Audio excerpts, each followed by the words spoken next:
Good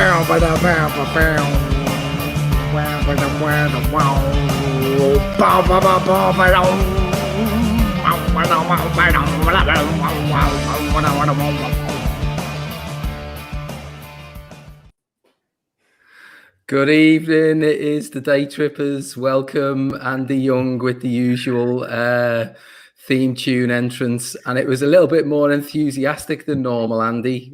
No hiding the fact that the sloppy Reds have just won 3-1. If anyone missed that Roy Keane little jibe, which Klopp completely put him back in his box with, you should absolutely watch that a bit later on when it's doing the rounds on Twitter. So look, tonight we've got Andy Young. How are you doing, Andy? Great, 27 more wins. 27, as Gav would say if he was on tonight. We've also got Breen. How you doing, Gar? How are you? Right, nice on time this week. It's yeah, better. No lag. Brilliant. Brilliant. And also we had a comeback last night from Shawnee FC on the Fatback 4. We've got an even bigger comeback tonight. We've got Jay. How you doing, Jay? All good, mate. Good to be back. Yeah, excellent. Good to see you back on board.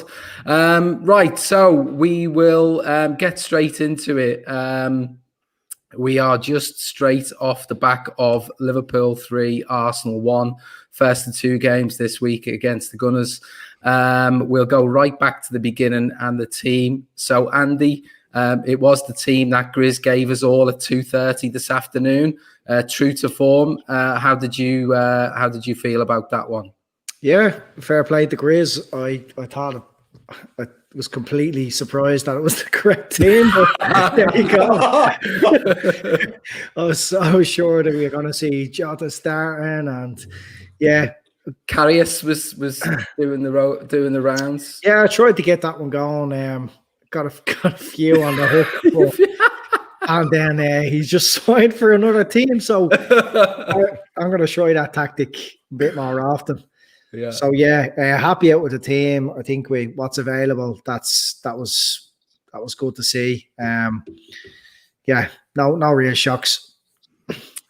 God, there was obviously a lot of worry beforehand. Certainly over the last 24 hours that we wouldn't see Allison and we'd see Adrian in goal. Obviously, a lot of reassurance there. Any other things that you were glad to see? Obviously, we've seen Gomez back in the back four. We've seen Fabinho taking on his more sort of familiar role in midfield. I just think you touched on it there with Gomez. I was quite critical of him in the build up to their goal, but I have to say he was absolutely immense during the game. Aubameyang got nothing in the rest of the game after, especially on that right side. If there was anything I sort of would have worried about into that game, it would have been Trent and Gomez, and how well I suppose Aubameyang has done against them in the last couple of games. So now the lads were on it tonight, I have to say. Really, really impressive. Yeah, and Jay, we've seen the fans' choice, Naby Keita starting tonight with no Hendo available. Were you excited? Were you excited to see what Naby had to offer before the game? To be brutally honest, I think with Naby, he can be a little bit frustrating. He's got all the talent in the world, but for me, I don't think he imposes himself enough on games. So I feel like for long periods of time now, you're willing the real Naby to show up, but ahead of every game, and you never really know which one is going to show up. I think he was bright in the first half. I think he was winning the ball back high, and he was showing for the ball. I think we've all spoken in the WhatsApp group. I think he has a tendency to hide or go missing in games, whereas I felt he was trying to impose himself a lot more tonight, which was good to see. Yeah, and he's got involvement in the first goal, which we'll come on to. But Andy, we dominated, didn't we, for that first sort of 20, 25 minutes? We clearly looked on it. We had Mane going close early on. We had Trent with a deflected shot hitting the bar. But lo and behold, it did sort of start passing through my mind that Arsenal were starting to soak up a lot of pressure, and we'd seen this before with Arteta managed Arsenal sides that we've played recently, and almost sort of true to form, they go sort of up the other end You know, they get past the press and they're off Maitland-Niles down the left-hand side. The ball comes in. Robbo has an absolute horror show, and Allison just compounds it by diving far too early. I mean, what was your thoughts in those sort of 20 seconds or so? Yeah, I mean, like that, they were excellent, and you just got to hope that they don't get one forward. Liverpool were very, very high at times. Van Dijk playing in their half, you just thought that with the pace they have, that they could cut us open. But this time around, they didn't really cut us open. Just a horror show from Robbo, very unlike him. Arsenal weren't even good for their goal. It was a fluff shot. Yeah, it just totally wrong-footed Allison, and it ended the goal. But look, I don't know. Am I getting cocky now? But I just knew Liverpool were going to turn that game around. They were so good. Like, this Arsenal team have been sort of billed now as someone that might challenge for the title. They're certainly, you know, one of the better teams in the chasing pack, and they've been brilliant in their first two games. But we are levels above that team. There's absolutely no way that Liverpool should be losing a game to them. They could have been West Ham. And obviously they've got the quality of Aubameyang. Like I said, up front, they can score out of nowhere. But no, once they got a goal, I knew Liverpool would turn them over. That's super confident, but you are a top red, Andy, so that explains an awful lot. Even if I didn't believe it, I'd probably still say it just to keep top red. Well, I'll be totally honest. I had a few doubts going through my mind because we've kind of been here before against them, and I know they were two games that didn't matter whatsoever, really. But the money was down tonight, and we had to respond. And we did respond. The goal comes not long after. We have the attack on the right hand side. There's a foul. David Luiz is just doing David Luiz sort of stuff there. Naby Keita gets the foul, but credit to the referee. I think you said, Jay, in the WhatsApp, credit to the referee. He plays on, and you know, Salah gets the shot in, and it's great work, and Mane just sticks in the rebound, and at that moment you kind of know that things have been set straight there, Guy. Yeah, I think I suppose Jamie and myself have talked about it a few times. They really struggled with the man in behind all the time, the switch of play. Even the second you've just spoken about there for the first goal, and the keeper palms it to the other side, and out of the blind side, obviously Mane comes straight in. But even the second goal is that switch of play again. They really seem to struggle with it. We thought they were going to play three at the back initially when they lined up, but it was a 4 into a 3 at times. But that switch of play from the full backs going really high, and the two wider players at times, it was on all the time. And then I know we really touched on the kickouts. I don't know what they were at, lads. I know there's this Barcelona-esque thing where they'll stay that way, and they do it in the youth academy as well. They want them to play that way all the time. Don't divert away from it. It's really stupid because you're playing against a side against Liverpool. After you come out in the second half, you think, right, we'll drop the full backs a bit further up on the kickouts, and even put a surprise on them and put a few long. But again, the second half, it's going short. And in fairness to Naby Keita in the first half, he set that press almost like Glenana did in Klopp's first season there. He was really, really good at it. But in the second half, he sort of died off a bit. And I think Genie tended to try and invert that press a bit. But I have to say, I don't know what they were playing at with that kick out, lads. It really, really went against them. Yeah, I mean, there was even times in the second. There was one in the second half where all Salah had to do was put like a sliding tackle in, and it goes in the back of the net. He just didn't quite anticipate it. But they just kept doing it all night, just rinse and repeat for them in that regard. Jay, in terms of, you know, we go 1-1, but we're absolutely relentless. It takes us about another 5 or 6 minutes to get the second goal. It's a ball in from Trent, it's something that we've seen a few times before. It has me buzzing when we go from one fullback over to the other fullback and we score a goal. Andy Robertson on the end of it, but we seen earlier than that. Trent was on it tonight from an early stage, put in a couple of outrageous balls. He was back on form, wasn't he, tonight, Trent? Yeah, it was such a boost because he hasn't quite been at it. I think him and Gomez have probably been a little bit off the boil. So to see him now as an attacking threat again is such a bonus. And I think a lot has been made about Arsenal's kind of tactical masterclass when they've come up against Liverpool. I think too much has been made of that. I think, like Gar said, they've sat in blocks. They've condensed a lot of space. I think at times they had a back five tonight. It's not really a tactical masterclass when you're just blocking space and then looking to clip long. I think Liverpool in the last couple of games against Arsenal actually were the better side, but we're unlucky. I think today you see the goal go in the manner that it did, and I was thinking, oh God, is it going to be another one of those days? But we just kept pressing and probing. And as Gar said, if you want to try and move these teams that sit in so deep and block space, you've got to try and switch the play to get them to move and vacate positions. And the fact that the goal came, I think it was from Trent to Robbo. That's two of your fullbacks combining.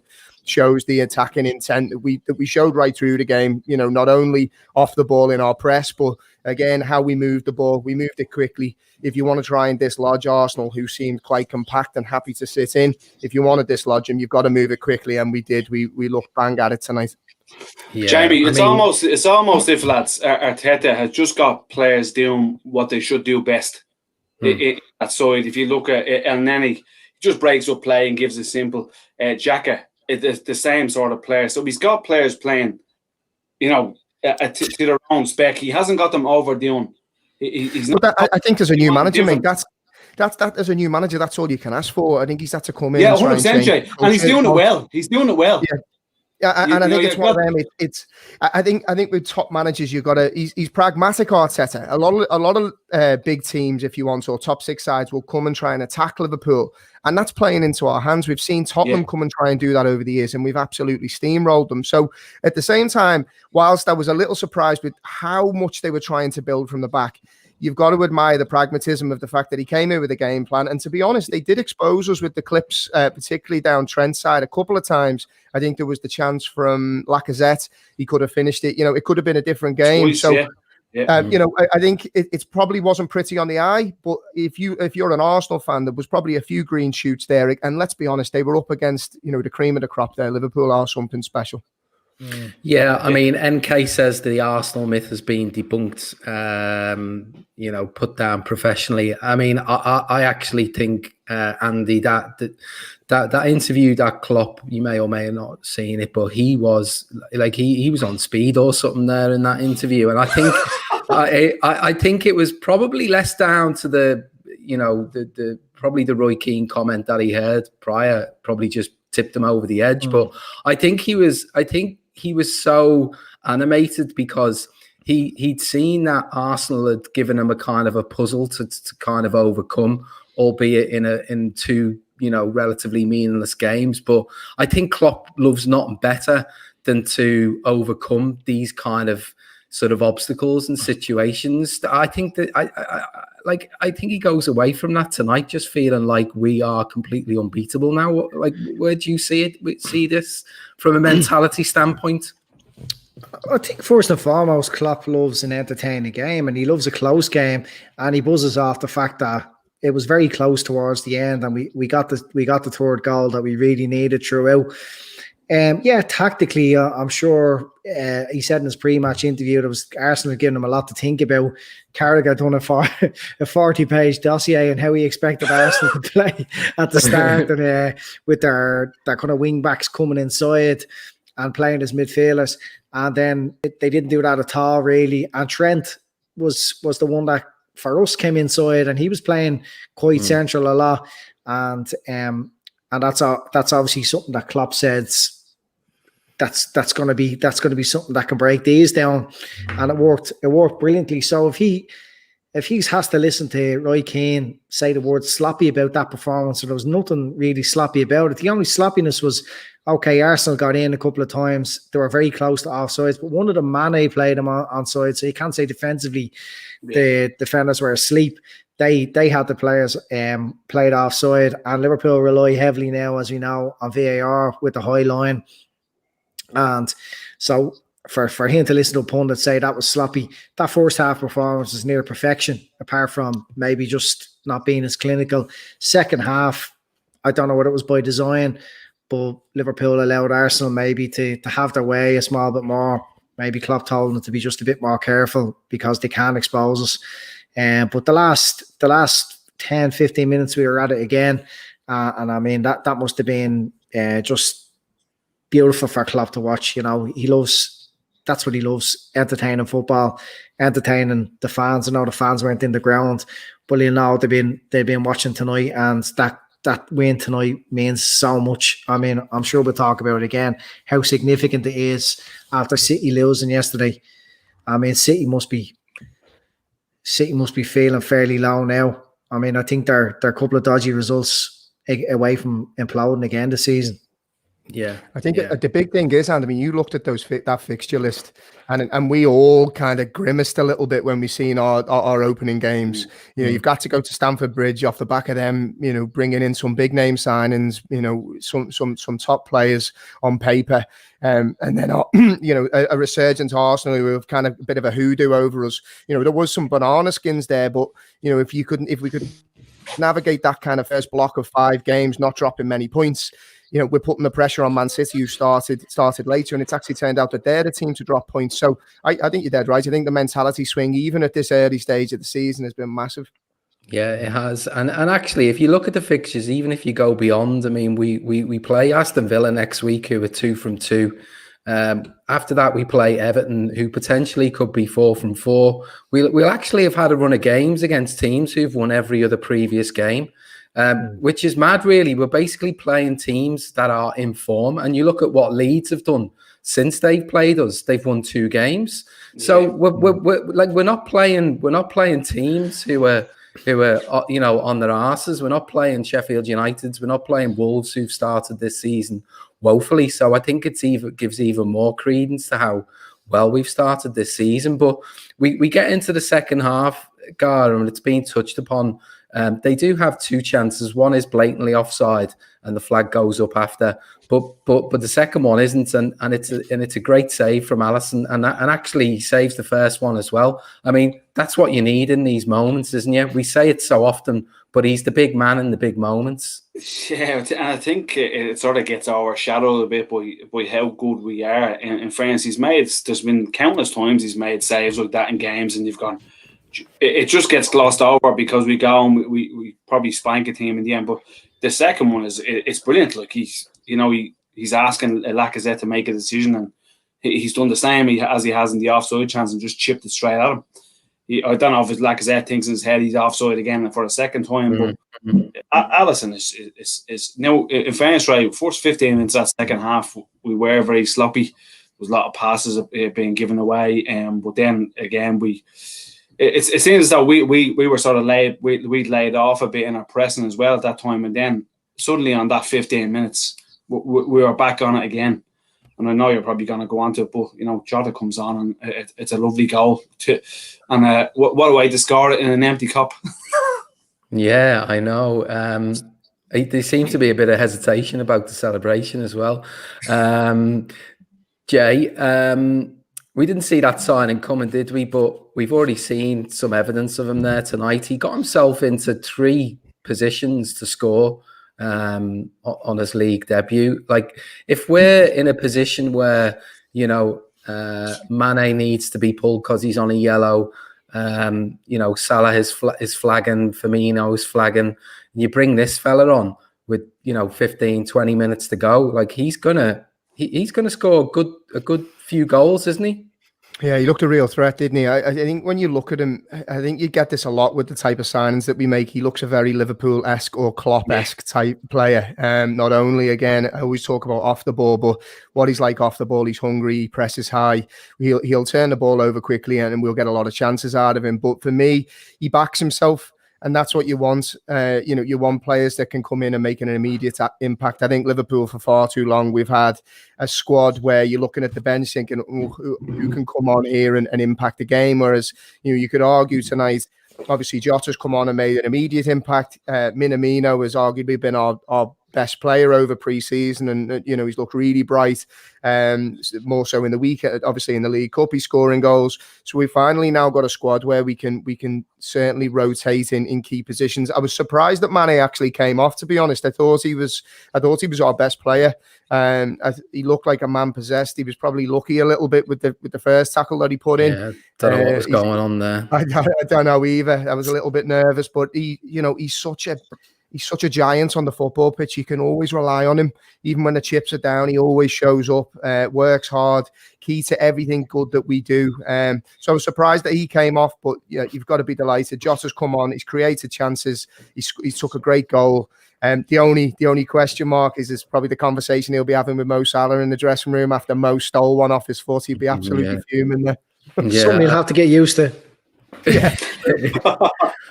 Yeah, I mean, look, he got his goal at the end of the day, so he probably won't dwell on it too much. But it was almost the perfect ending to what had been a fairly near perfect performance, bar a few sort of moments. And back to the Roy Keane comment, the sloppiness. I think, in fairness to him, I think he was kind of referring, to kind of the goal that they scored. I think Kev O'Sullivan makes the point in the chat. And I think he also made a reference back to the Leeds game as well, where we were exceptionally sloppy, Andy, weren't we? Yeah. I mean, we couldn't believe how bad we were really in that first game. And if you think of how much we've already come on, like Chelsea was a step in the right direction, but obviously it was hard to judge because it was only half a game against 11 men, the other half against 10 men. But tonight, I think, was a real statement win, and like it sets us up nicely now, doesn't it? I mean, we got off to a fast start last season. Like, who's to say now that we're not gonna carry on the same way, Andy? I honestly don't see why not. The first game of the season against Leeds was sloppy. It was a very open game. Leeds showed so much ambition, and it was error ridden from Liverpool's defence, not like us. But at the same time, less time to prepare for the new season. You have to have a little bit of forgiveness there.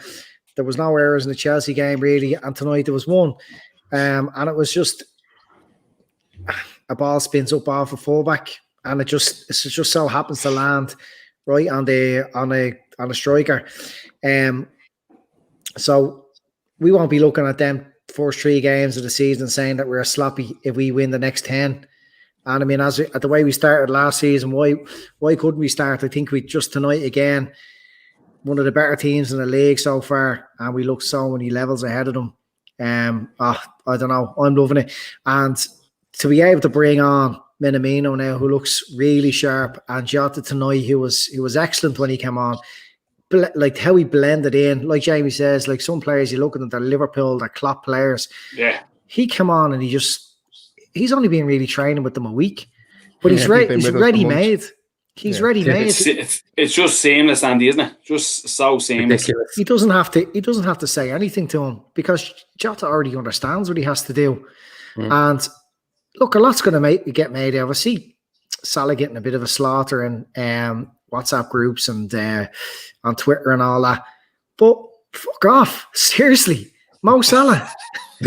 Like, and another night he gets onto that and he scores. Yeah. I mean, Mo Salah's a killer instinct for goal. He doesn't see outside that peripheral vision. He sees the ball and he backs himself. No, fuck that. Fuck off of your criticism, criticising Mo Salah for greed. That greed, that's not greed. That's hunger. And it's bred inside him. Yeah. And 9 times out of 10, he makes the right decision. And like I said, jokingly, Jota will have to get used to that. Mane's used to it. He gets pissed off sometimes. But Mo Salah's the best player in the world at the minute. Yeah. You know, and the competition as well. It's the competition, Jay, isn't it? I mean, we see Mane coming off. You said you were surprised about Mane coming off, and he did have a little word with Klopp, and you like to see that, don't you? You like to see players being disappointed at coming off with 10, 15 minutes to go. The competition is there. We got Minamino, gets on for about 30 seconds. That's before we even get down to the likes of Origi. We've got real kind of. You might think that front three is automatic, and it probably is in some ways. But look, the important thing is this season isn't going to be free of injuries. So it's to have that, be able to call on players like Jota and Minamino is going to be so vital, isn't it? Jay? Yeah, absolutely. And I think, I think absolutely. I think for me, when you look at the players' reactions, you want them to be pissed off. And like Andy was saying, the reason that Mo Salah has been able to propel himself to such legendary status is the fact that he is greedy. You want your strikers to try and take every chance that they got, and be pissed off when they don't. I think just to go back onto the sloppiness point, I think probably a little bit too much has been made about the perceived sloppiness with Liverpool, because I think the way that we play the game, we play such a high line, and that if you look at the teams that we've played against today, you're playing against Arsenal, who, in how they set up, they tried to create a shape where David Luiz could get on the ball and look to spring an early attack for Aubameyang to use his pace on the left-hand side. You're up against arguably one of the best strikers in the league. So that's going to be a threat. And you're always going to give away one or two chances playing the way we do. I think Leeds was unique. I think Andy said it in terms of the bravery they had in committing numbers forward. It's not a challenge that you'd come up against. And it was kind of, for Leeds, they had nothing to lose that day. I think they had 7 people in the box at one point. So, I think we showed that the resilience to find a way to win. And then Chelsea was a different challenge, and it was total domination. So I think with Liverpool, we set our standards that high now that if we're giving away 1 or 2 chances during a game, it's kind of like, is a little bit of sloppiness creeping in. I don't think so. I just think that this Liverpool team are incredibly brave in how they play, but there are ways to get in behind us, and teams have probably copped onto that a little bit, and maybe it just takes a little bit of adjusting. But I think the overwhelming thing that comes away from today's game that impressed me the most was the hunger and the pressing. The last 2 games against Chelsea and obviously now tonight against Arsenal, we have been back to our sort of best in terms of pressing, the hunger that we had to win the ball back. There was times when Arsenal were trying to play out and we had 4 or 5 men chasing down the ball. And it was like a boa constrictor, just like literally crushing the life out of them. They had nowhere to go. So, the signs for the season, when you think that we've now got 5 or 6 fresh legs you could bring into that side, it's always going to bode well. Yeah, it is. One player I wanted to single out, really. A lot of great performances tonight, but Joe Gomez comes back in. Look, he's a fantastic young player. What did you make of his performance tonight?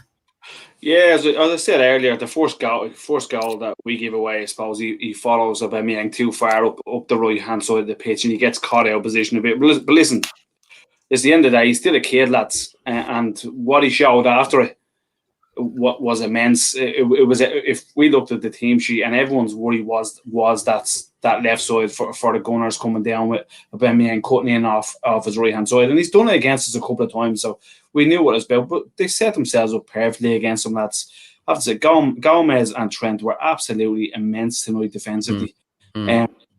When called upon, not that they need to be called upon that much in fairness, but I think our setup was perfect. Fabinho, when he had to come over that side and tidy up, was absolutely immense as well in that position, having just come out playing centre half. But I have to say, Gomez really impressed me with his performance tonight. I suppose one player, and I don't know if you're going to touch on it, was Firmino, lads. It to me is a bit of a worry at the moment. It's just how you get the ball away far too much. One of the goals he does really well for in the move up to it, but after that he just did nothing for me. Yeah, he's lacking confidence, isn't he? I think, Andy, it's not just about the goals now. I think maybe the goals thing is the start of it, but it's eaten, whatever it is, it's eaten into his all-round game, which is usually excellent. I thought Firmino was good in the first half. He laid one off with his. He laid one off on his chest. I think Mane or Salah was close coming in on top of it. You know, if that lands at a Liverpool player's feet and we score, these are the little margins that a striker needs, just something to happen, and then they're confident again. Now, I mean, I didn't think. Look, I've been critical of him myself, you know, towards the end of last season. But no, I thought he was okay. But look, Jota coming in, Minamino breathing down his neck is going to get the kick up the arse he needs. He's played a lot of football for us in the last 4 or 5 years. A lot of football. Every single game, pretty much, that he's been available for. So you can forgive him if he is feeling like a bit of a dip of form. There's players that can come in for him now, no problem. So I don't really see it as a concern. But we moved off Gomez there very quickly. Gomez only came back training on Saturday, didn't he? Yeah. And normally it's when he comes kind of come back into the team, that's where he just looks a bit dodgy. But no, I thought he was excellent tonight. There was an instance where he ran 8 miles out, and he just so cocky. It was brilliant. And then he just brushed him off. He sent him into the stand, Andy, didn't he? He did, yeah. He sent him into the Arsenal end. So yeah, it was good. I mean, if that was a response to, obviously, you know, Fabinho slotting in seamlessly last week against Chelsea and saying, look, geez, I need to step up here and make sure that this isn't a kind of a pattern that emerges for the rest of the season. I'm only playing half the league games. You know, it's an excellent response. One thing I want to touch on is outside of the game itself, Anfield is an absolute fortress right now. If you think about, you know, going down the years, going to games at Anfield, not knowing whether, you know, what Liverpool team would show up against teams like West Brom, Aston Villa, Stoke, you know, 69 league games, 58 wins, 11 draws. It's absolutely outrageous, Andy. I mean, what teams got to do to beat us at Anfield? I mean, they've tried every which way, haven't they? Yeah. Do you know, I actually think the home record thing should be paused while there's no fans on the ground, because it would really wreck my head now because essentially they're neutral grounds at the moment. Yeah. I mean, teams don't have that pressure now, and Liverpool don't have the crowd to G them up with the guard behind. They can do their job a bit more professionally. I mean, they can think, probably can stick to the plan a bit more, and maybe it might.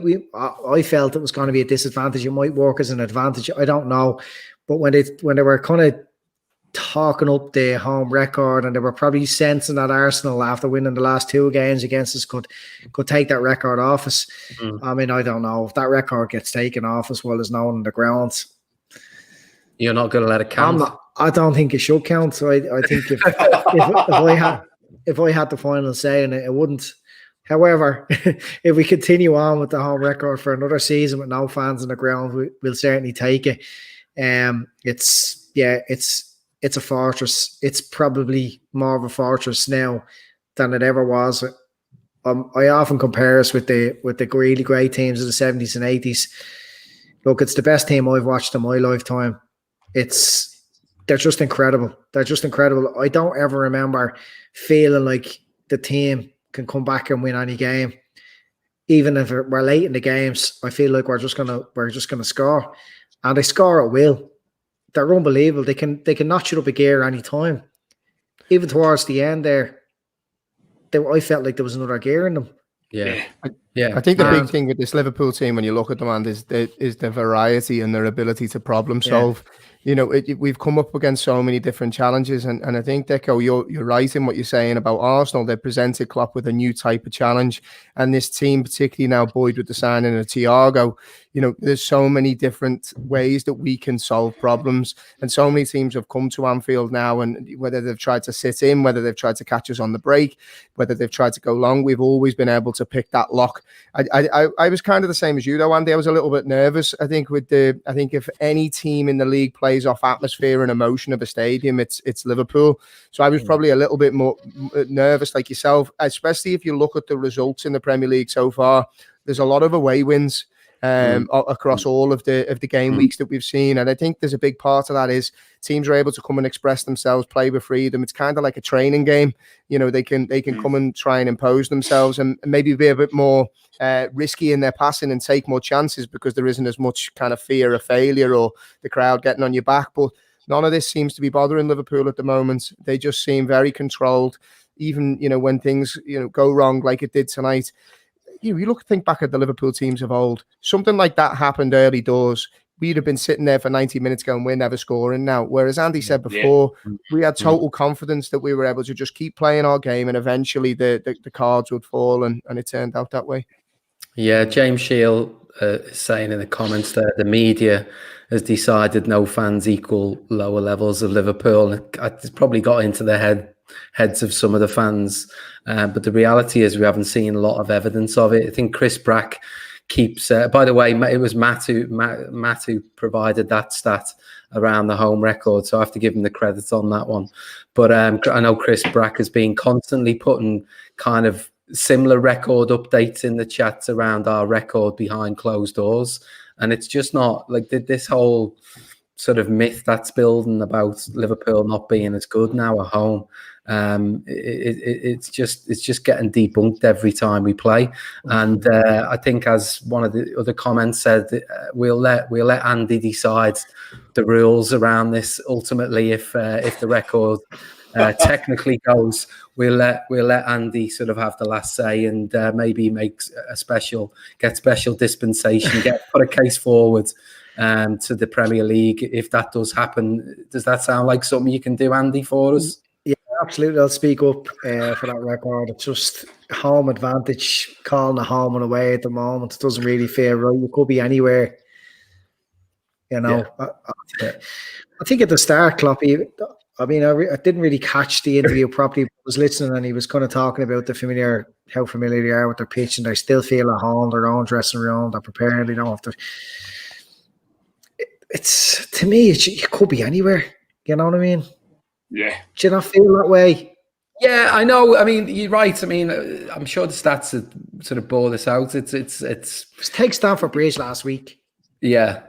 I mean, that's a fucking kip of a place to go to. I know. It's horrible. Always hate that. Yeah. I mean, and worse than anywhere. Yeah. And it's just silent. It's just another game for them. But what I suppose we're going to see, we really won't know till you have a big enough, I suppose, sample size to see how no fans football really affects it, because we've never experienced that at an elite level that there's been no one on the grounds for so long. So someone's going to be able to write a thesis or a doctorate on it and see exactly how it affects, do stats, do feedback, how certain players respond versus, because it could suit some of our players more. Just maybe their concentration levels are there. Maybe they make better decisions without fans on the ground. Yeah. Some players. Well, Andy, you'll always have some of them players who fans will get on their backs if there's a misplaced pass or if. And why do you think Everton are doing so well, Gar? Yeah, 100%, Jamie. Bang on. But it must be a great atmosphere for a young player to come into at the moment, because there's no pressure around you from a fan. It must be just easy for a younger guy just to come in and just play his normal game at the moment, because you've no pressure coming from the side. I think when a young player comes in and there's a lot of noise in the ground and they might react. They might react to the crowd and make a decision that maybe they wouldn't have made without the crowd. I mean, am I making sense here? I just think, look, take Gerrard's early days. He made a lot of tackles when the ground got noisy, and he wanted to make it noisier, more tackles, more noise, and throw a bit of weight around. But as he got more mature, he made more decisions with his experience and his brain rather than be led by the crowd. And there is quite a few young players coming up now. Curtis Jones, you just want to give them the best chance possible. And maybe for the likes of him, he might get the best chance possible. just for one season. Yeah, I mean, look, I think Everton is a classic one for me.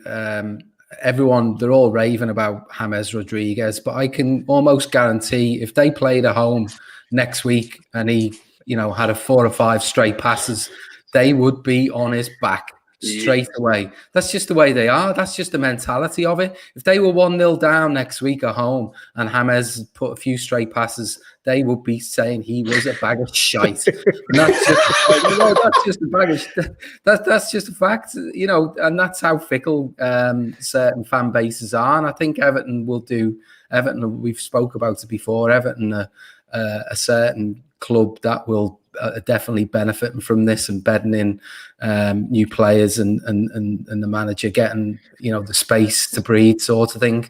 But Jay, I'm kind of glad we've got to 40 minutes without sort of talking about this too much. But you were talking about the mentality of Liverpool and responding to the challenges and teams coming to Anfield and doing certain things and are still finding ways, even in crazy games like the Leeds game. That is the polar opposite of Manchester City right now, and has been the polar opposite of Manchester City for the last season and a bit. I mean, to you, Andy's mentioned it as well. Like, have we essentially got our foot on their neck right now? Can we really hammer this home in the next few weeks? I think if you look at the two clubs, they are in totally different worlds at the moment. I think Pep, you can hear it in the City players, in how they talk after defeats. Yeah. They're so fragile. It's never their fault. It's always somebody else's fault. You look at the Leicester game, for example. I think it was Rodri had come out and basically turned around and said Leicester didn't deserve it, and there's lots of reasons why. Manchester City are incredibly unlucky. Can you ever imagine a Liverpool player talking like that after a match? It's just we are only focused on ourselves, our own actions, and we have total faith in the plan. Whereas Manchester City don't look like they have a plan. They're spending money to put band-aids over a defence that structurally is not set up right. So they're going to bring in your man from Benfica, and that's not going to solve their problems. You've got no leaders in the dressing room anymore. They've got rid of all their old leaders, and Fernandinho now is getting phased out. So, you're only as good as your senior pros in a dressing room. And you look at Liverpool's senior pros, you've got Jordan Henderson, you've got James Milner, you've got Virgil van Dijk. You've got a spine of a team and a core of a squad that are born winners and will not let standards drop one iota throughout the course of a season. Whereas you look at Manchester City, where is their leaders? Where is their direction? You look at Pep in an interview, he looks fragile, he looks nervous. Whereas Jurgen Klopp looks like he's had 5 pints on the beach and he's got his feet up. He doesn't care. Nothing rattles him, and that's the way, that's the mentality that he has built over the last 5 years. And it's a credit to him, his backroom staff, everybody involved. Everybody is tuned to his way of playing, whereas Manchester City look miles away from that at the moment. Yeah, Joe, right? Can I just interrupt this broadcast? You're very bold. I believe so. Holiday, says, can't you ever read the chat, please? Look, if anyone's looking for a Kent Coastal Holiday, Kent Coastal Holiday, Let's is your man. Sorry about that. Yeah, I know. Once COVID's gone, Kent will be a fantastic place for us to all go. Maybe on a jolly to celebrate Liverpool winning of the league. I don't know. Lads, is that Ryan Kent trying to get an England cap, by the way? But one of the comments in the chats that I did want to pick up on, now that we've completely written off Manchester City, and I thank Jay for that personally, is that someone in the comments here has made the bold statement that Leicester are the threat. Andy, name and shame him. Who said that, Ray? It's been said before. It didn't stand the test of time. I will scroll back through the comments and try. It was actually just before. I think it was from Escapado 007. Sounds like Joe Walsh's burner to me. But Leicester are the threat. Followed by Joe Walsh. What do you think? What do you think, Andy? Who is the main threat right now? I mean, look, is it still Manchester City? Are we our own? Are we the only ones who can create our own downfall? Like, what's going to stop Liverpool from winning the league this season? Well, look, if Liverpool are to be caught by Manchester United, Chelsea, Arsenal, Spurs, we've fallen apart and we've undone ourselves. Put it that way. City are the only ones with the quality to keep up with Liverpool as they are right now. So unless we implode, it's City. Leicester got talked up for a little while last season. I mean, it was a cruncher game over Christmas last year when they weren't too far off us. If they won, they might have went 4 or 6 points to us. So potentially they were title challengers for a short period of time. Brendan Rodgers, love him or hate him, he's doing he does a good job at times. At other times, not so good. But they've started off very well. And if they click, and they've made some positive signings, if they click, they could start to stay on our tail. But realistically, have they got the endurance for the whole season to challenge Liverpool? I wouldn't say so. So it really is City. City is the one that we're watching every week. It's the very one team that we're hoping to lose. Because once the pressure then falls off, that's when we know. That's when we can start dreaming again. Yeah. Actually, yesterday, do you know what my initial thought was when City lost? It wasn't that we're kind of win the league. It was, this fucking season's getting cancelled, isn't it? Jono has come in, with a couple of comments around COVID is the thing that potentially stands in our way again. Because it's going to be a bit easier to cancel it if we lose ground, as we spend weeks with no games. Already it's a congested season. It starts late and it has to finish early. Yeah. It's just not going to be practically possible to complete a season. And if we get past January, February, okay, they probably won't cancel because there's that much football played. I think it's 2 tours or 3 quarters of the season. They'll do their absolute best. But imagine we had a 15-point lead coming up to Christmas and the fucking season got cancelled. I mean, it'd be interesting to see what the Everton fans do if they're sat in Champions League places. Will they be screaming? Will they be screaming for the season to be voided? Then they'll say, my gut says no. They'll say football. They'd be torn though, wouldn't they, between watching Liverpool win another league and they won't be. They won't be. They won't be torn at all. Nothing is more important to them than us not. I mean, we've obviously won the league for the first time in 30 years, but now is our opportunity to properly establish ourselves in history, create a dynasty. We have the quality on the players and the best manager in the world. I mean, it's just could be so. We said it last season about maybe the season getting cancelled. It would be just such a thing that happened to us. Yeah. But no, look, let's not worry about it. We're going to say. Can I bring one up here, Dicko? Right? I don't know if it was on your agenda, and maybe I'm shooting from left field here. But was Martin Tyler particularly annoying tonight? Yeah, he was. Yeah, he was. Sick.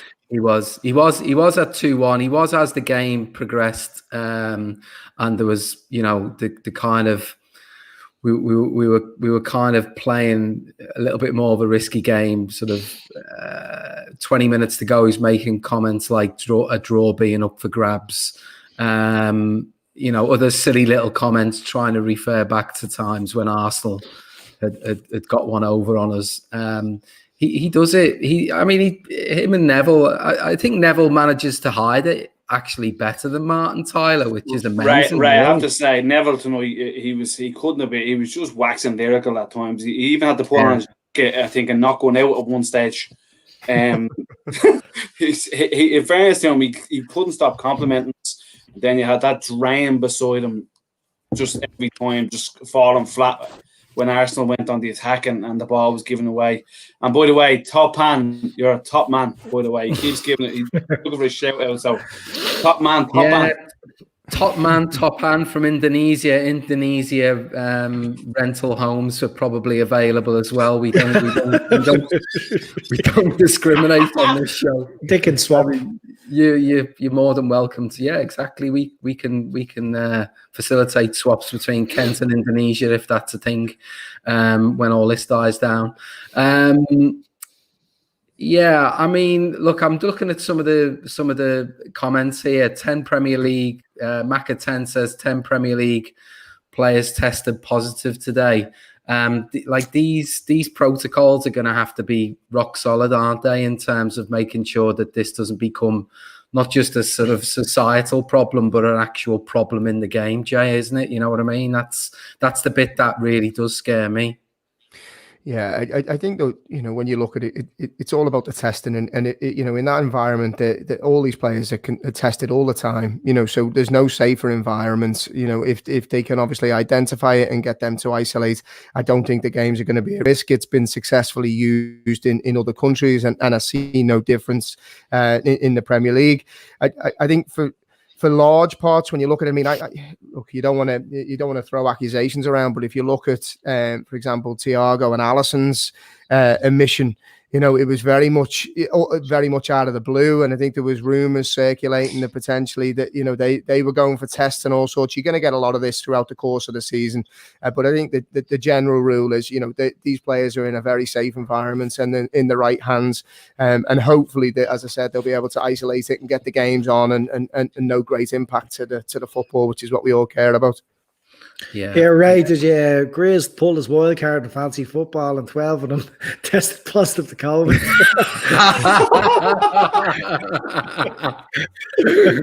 You would have thought a man of Grizz's connections would have got the advanced notice on these lads having the symptoms, wouldn't you, really? Yeah, he gets the results before the players do. All those connections, you know, they come to nothing. Gar, obviously we've got to play Arsenal again in a few days' time. Klopp alluded to it on his interview, you know, about the players who didn't play tonight, the players who didn't feature, maybe players who come on for a few minutes towards the end. They're the obvious ones to play. Do you accept and expect us to make wholesale changes? And yeah, I would say so, right? You're going to see Minamino come in. You're going to see Curtis Jones play. Jota obviously will get more minutes on his belt. Probably see Origi start. Nico Williams at right full, even though, you know, Mr. Air Mileage won't be happy about it. Stimicus. Yeah. This, I have to say, I liked him in the first game. I know it was a handy game for him to come into, but he recovers really well. He seems to be defensively astute like Robbo is as well. So he's quite, you know, just shows you with decent backup there. Goes in at centre half. Do we take big risks, or does he throw a couple of younger guys in? Keeps alluding to Billy the Kid a lot in interviews, which is that's only because you can't say his second name. And neither can any of us. So, like, you know, we're all on board with this now, aren't we? Yeah, Keith's able to say it. Comitio, is it? Keith can say it. The rest of us can't. Oh, Keith can he? Yeah. Happy 40th to Keith today. Yeah, by the big way. happy birthday to Keith. Big. Yeah, one of our better recruits on LFC Daytrippers. Top man, top recruit. He knows his football. He knows his names. Yeah, so Chris Brack's just throwing a team in the chat. He's going Adrian, Williams, Fabinho, Simicus, Milner, Jones, Shaqiri, Minamino, Jota and Origi. I mean, we've seen Shaqiri, you know, put on a good shout from Chris, isn't it? Yeah, it's not a bad side, is it? I mean, I thought after the way we sort of dispatched Lincoln the other night, like all the years that, you know, that cup was kind of our primary target and our only realistic target, and we struggled like hell. And now, Jay, we can just rock up to these games and throw out a team like that and sit down and really look forward to the game, can't we? Yeah, it's weird. I know this sounds strange. I nearly prefer these type of games when you get to see the squad players, because we know what we're going to get from the first 11, whereas we very rarely get a chance to see these type of players, and I think there's so much quality in depth now. I'd say this is probably arguably the strongest squad I've known in my time as a fan. I know we're probably going to get rid of a few before the deadline, but still, you look at the team that Chris Brack's just put up there. We're now armed with a squad that can challenge on fourth fronts comfortably and not have to worry about tired legs and a drop in our ability to press and maintain performance levels. You'd be confident going out with that team and really I think Klopp made a great point when we played Lincoln. He said, if I didn't know that Liverpool were playing and I watched that match, I'd know it was a Liverpool team. And I think that's the big thing now, is we can put out any 11 across all of the squad, and there's an identity that's kind of littered throughout that team. So now I'm looking forward to it. And can you imagine, as a squad player looking at that first team play, you're chomping at the bit to get minutes and get involved and sort of force the manager's hand to give you more time with the first team. So now looking forward to it. Should be a good game.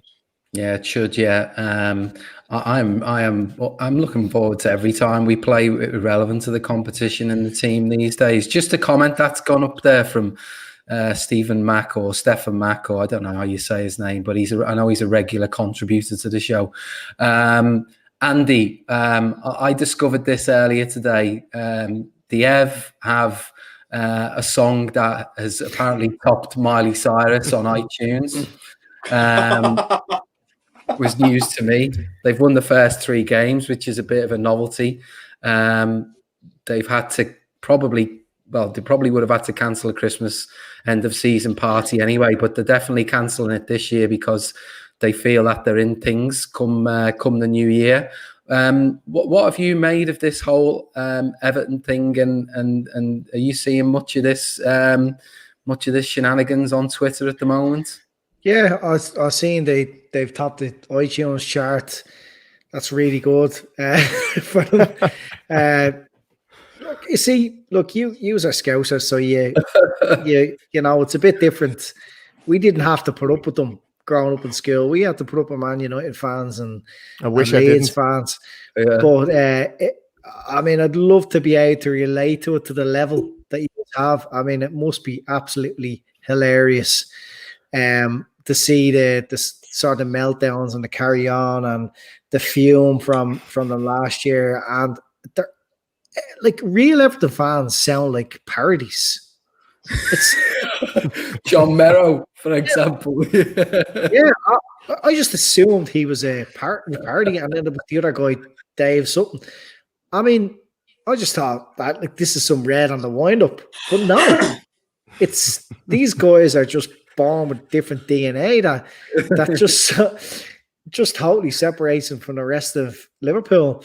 That you are just born a blue and an absolute whack job. Like, you even see when they walk away from the ground, you can actually tell by their walk. They just walk differently. They walk like, they have a big problem with the world. Fucking hell, they're great. I find it very entertaining, but there's always that threat that maybe they will actually keep winning games, and maybe they will take points off us, and maybe this thing that's been brewing for, I don't know, 25 years could come true, and they have their day out. But no, look, it's the fall. The bigger they bump themselves up, the bigger the fall. So that's always entertaining too. And then they're really good at feeling sorry for themselves. Then after that, then they start giving out to Liverpool fans for taking enjoyment out of it. Yeah, there's 2 sides of my family. One side's red and the other side are blues. Okay. I haven't heard from the blue side in years, and then all of a sudden this last week I've been getting a few text messages. They're all delighted with themselves. To be fair, red glasses off, I think Carlo Ancelotti's building a decent side, and I actually think that they are in with a shout at top 6 if all their cards fall. They might challenge for top 4. It would take a big, I think it would take a hell of an effort. But they're miles away from Liverpool. I don't think there's many teams in this league that can lay a glove on this Liverpool team. But like Andy says, it's nearly worth to see them doing quite well just to see the excitement that they're going to get when ultimately they play us and we play our B team and Divock Origi scores in the 94th minute again and breaks all their hearts. Yeah, I did comment there from George in the chat. I'll have to scroll to get it back up. There it is, George Rubahama. I mean, he does go as far as saying that, as not being a direct threat to us, but they'll certainly challenge for top four. And Guy, I guess you could see a scenario where they could, if things fell apart at Chelsea, which, let's face it might happen. Frank's already under pressure. Things fall apart. They'd have to fall apart spectacularly at City, but things fall apart at Manchester United. They might see themselves come to the latter end of the season in a fight for fourth place. I mean, do you think that's Jamie just touched on, Ancelotti has a huge pedigree behind him, and he's got a very, very, very good first 11 there. Let's be honest here. He signed very well. Going forward, in fairness, Calvert-Lewin has been brilliant to start off from. If they keep that 11 fit, there's no reason why they can't battle for that top four, especially looking at the state of others at the moment. You got Pep spending another 800 million on defenders to destroy them. It's crazy at the moment. You're looking around the teams. Chelsea the other day, you're looking at them going, Jesus Christ. It looks like them two signs are going to take a while to settle in. So why not? Alan comes in and he'll suit that style. He'll suit the league and the way he plays. So why can't they break in the top four if you're looking at others at the moment? I think the big thing you touched on it there, Gar, is identity. And if you look at the top team or the teams that are challenging for top six, for example, and you look at the type of identity and philosophy that the coaches are trying to instill on the players, you'd say Arsenal are in a good position, irrespective of losing to the champions tonight. I still think there was green shoots. I think you look at Everton; they've got a system. I think arguably they could be improved at centre back and goalkeeper, but still the balance that he's been able to instill with Alan and Decore doing the running for James, who's genuinely a class player, and has basically been allowed to say, look, just cheat, don't run, just create. And I think he's got more assists now in the league than anybody else, and he's got willing runners and good players in Richarlison and Calvert-Lewin. So I think they have a basis to build. Whereas if you look at Manchester United, they don't know what type of team they are. They have a manager that's tactically inept, and they've got a board of directors that don't know who they want to buy, and they're just scattergun. You look at Chelsea, I think you're right, Gar. I think it's going to take a long time for those signings to bed in. And I think that Lampard's fragile. I don't think he handles pressure well, and I don't think he handles the media well, and that's not gonna bode well. So I think if you look at this, as you said, state of the others, I think Everton have got a chance for top six, but outside of that 11, a couple of injuries, there may be a big drop off in performance. Yeah. We've got David Moyes very active in the chat at the moment, Andy. I don't know if you've noticed. On his sick bed. He's sick, isn't he, Moyes? Yeah, he's self-isolating, but he's been good enough to join us tonight, and he's lashing. He was good last week as well. In fairness to him, he shows up some good comments. Did he? Yeah. I think Lampard is looking particularly bad at the moment in the media. I thought he was actually quite good last year. Well, he had the protection of the fact that he couldn't buy players. And he was on par, let's face it. He was on par, wasn't he? He dealt with what was thrown at him, and he got, what was kind of expected of him, didn't he? But at the moment, if he doesn't improve on last season, it's gonna spell trouble for him, isn't it? Yeah, absolutely. Look, he had the protection of not being able to sign players last year. This year, there's a pressure, and he spent a lot of money. He had the absolute cheek to say that they dropped 2 points yesterday. So that's a massive insult to the opposition straight away. No manager does that. They don't set out and just assume, make assumptions that they're going to win games. That was a point gained, right? He should have held his hands up, had a bit of dignity about it. And then he started to make excuses about his behaviour. He started to say, well, look, if I'm going to be criticised for loving Chelsea too much, well then, So that's the difference. You've got Ancelotti there at Everton. I mean, you're talking about a different class. Yeah. They could easily finish ahead of Chelsea, quite easily, but that will be because of Lampard. Yeah. Andy, do you know on the Lampard points, do you know, you make a good point on how he reacts in the media. Do you know what he reminds me of? Steven Gerrard when he first took over at Rangers. So it's syndrome sometimes you get with elite footballers that make the transition into management. I think Keane probably was quite similar. They're they struggle with kind of relinquishing that power. You're asking players to go and do the job rather than taking the responsibility as a player to go and do it. So that when they then have to try and think through it and process what's happened, they throw a lot of players under the bus, or they make a lot of excuses because it's not something within their control. So he kind of reminds me a little bit of Gerrard. Gerrard seems to have calmed down a little bit with his mad shouts. Maybe Lampard will do the same, but I just think, with Roman looking at the amount of money that hammer is going to swing, he's not going to hold back. You know what I mean? He's not going to give him too much time. They've spent a lot of money, and he's going to expect results. And I think there's teams at the moment that look better equipped than them to go on and challenge. Yeah, but they're spending a lot of money without a plan. They've brought an awful lot of players that don't really fit into what we've seen from them so far. I know Ancelotti's been at Chelsea before, but you can be guaranteed if Ancelotti was there now, he'd be doing a hell of a lot better with them players, and he probably wouldn't have made half them signings either. There was this big thing, lads, when he came along about he was really good with youth players at Derby, and now you look, he's come to Chelsea, right? Tomorrow he's gone on the back burner. Mason Mount is being positionally deployed in different areas because they're having to see how Havertz is going to blend into that team.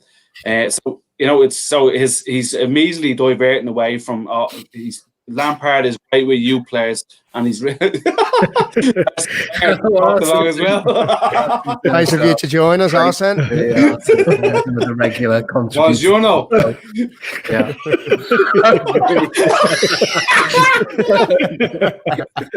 Why is he not impressed? Oh dear.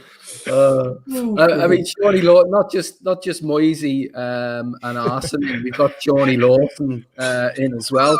I mean, the trio.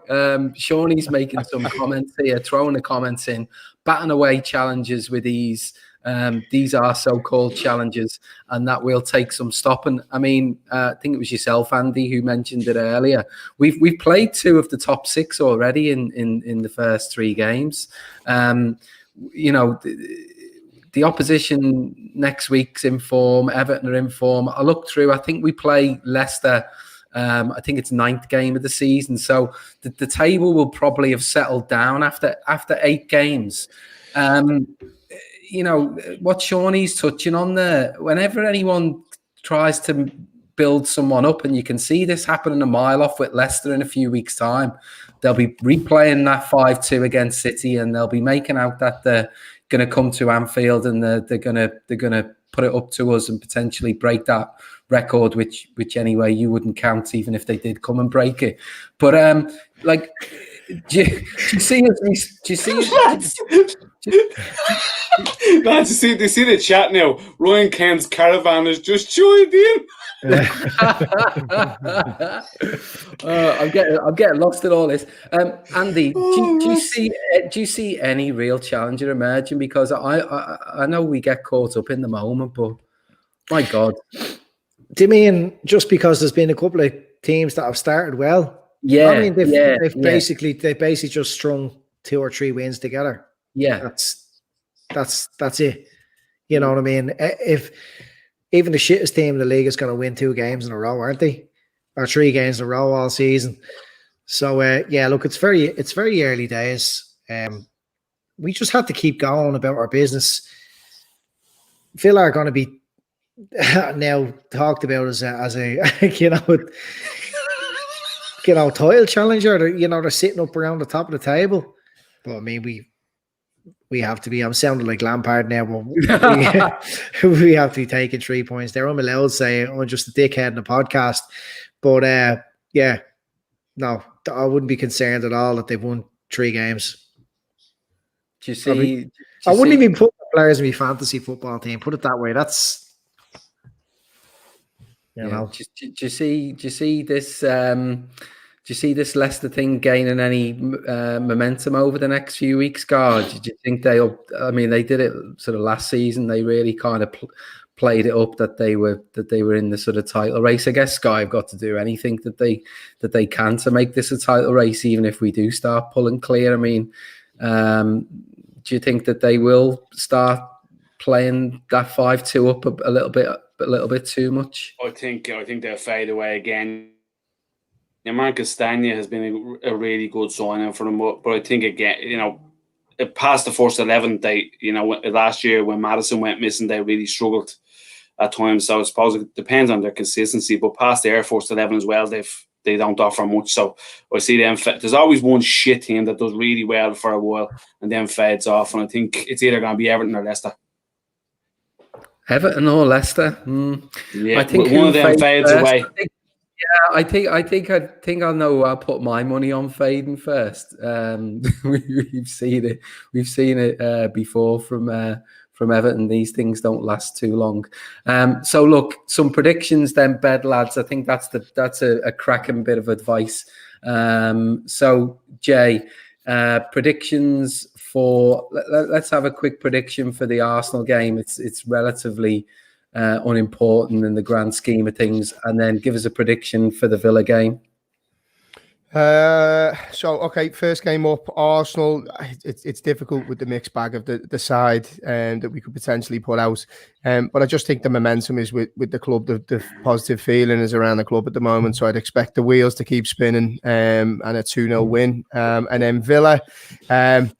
I watched them tonight. I think the result was more of a reflection on how poor Fulham are rather than how strong Villa are. I'd expect us to go there again. Lads, I just think we're operating on a different level. I really do. I think our speed of transition, our high press, I'd expect a 2-3-0 win there comfortably. Okay, Andy? Arsenal, again, obviously echo what Jamie says. You don't know what team. I think we'll go a little bit stronger than we did against Lincoln. I think Arsenal do something similar. So I'm predicting 6-5. I don't know which way. I don't know which way it's going to go. I think there's going to be lots of goals. Yeah, some 4-3s in the 4-3s from Kev O'Sullivan, from Van Wright. 4-3s. Yeah, there's even a lot of the league games so far, they're breaking records, amount of goals scored. So I think there could be drama. Jono says 5-5 and pens. I'll actually take that now. I want to see us progress in that competition now, because it's not just about playing players that will never make it. This is about getting players minutes that are knocking on the door. Yeah. We did it last week where we weren't sure who was going to fall out of 18 players. There's going to be a few disappointed senior players throughout this season now being left out of the squad altogether. So we want to see as many kind of games like that as possible to give people minutes. So yeah, loads of goals in that game, I feel, and then possibly pens. Villa at the weekend, clean sheet, 3-0. 3-0. That's confident. And Gar? I think we beat Arsenal 3-2, and I think I'm going to go with Andy. A 3-0 win to Villa. 3-0 win against Villa. I think we beat Villa. Easy enough. Yeah, I think Thursday sets up for a penalty shootout. I really do, and Adrian to be the hero and redeem himself and get him back in the good books of about four people. There's a few people very concerned about his weight at the moment. Oh, really? Yeah. Yeah. Okay. I mean, well, I think a penalty shootout win, and Villa 3-1. I think 3-1. I think it'll be a comfortable. Win against Villa. So look, that's another week. It was absolutely brilliant to have Jay back. We've missed you, Jay. Good to be back, boys. Yeah, don't leave it too long again. As usual, top red Andy. We might have to lean on you when this unbeaten record goes to get it reinstated back in the Panini sticker books. So good night, Andy and Gar as well. Thanks glad to see your internet is sorted out finally. And you've managed to fit a light bulb into that room as well. So that was the room looks well. The room looks well tonight. Doesn't it just? Whose jersey is that? Is that Kane's? Robbie Kane. Makes me think of Robbie Kane, that jersey. Who is it? No, it's not. It's not Kane's, but it's Gerrard's, but it's signed by everyone. Excellent. That's brilliant. Very good. That is brilliant. So look, it's been 3-1 to the Reds tonight. We've got a couple of games coming up, plenty to look forward to. And you know what? We haven't even got onto the subject of when these Reds get back into Europe and take on the Champions League and dispatch European opposition left, right and centre. So from the Daytrippers, there'll be plenty this week. Gav will be on regularly, I'm sure, reveling in the Reds being back. 27 more wins. See you later.